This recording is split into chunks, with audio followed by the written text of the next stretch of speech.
Mwanahabari mwenza alikuwa awali katika mahakama ya Milimani na ni matumaini kwamba hatimaye Agnes Wanjiru atakuwa ni mwenye kupata haki japo kesi hiyo imejikokota mno.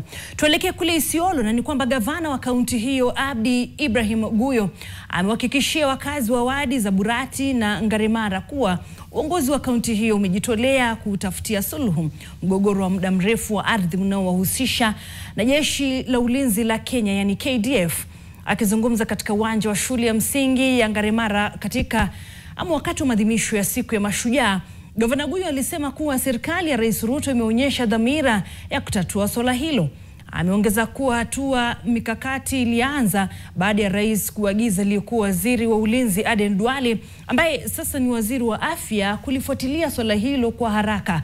Hata hivyo alibainisha kuwa mgogoro haujamalizwa kikamilifu kutokana na baadhi ya watu waliokwenda mahakamani kuhusu swala hilo kukataa kufutilia mbali kesi na kukubali suluhu ya nje ya mahakama. Kesi imeisha sasa, imefanya nini?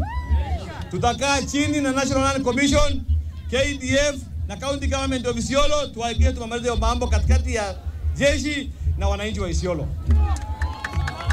Kwa sababu wanajeshi ni watu wetu, ni mandugu zetu, tunawapenda, wanalinda sisi.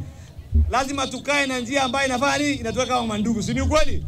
Tuwabakishie sehemu yao na waache wananchi wakae sehemu ya.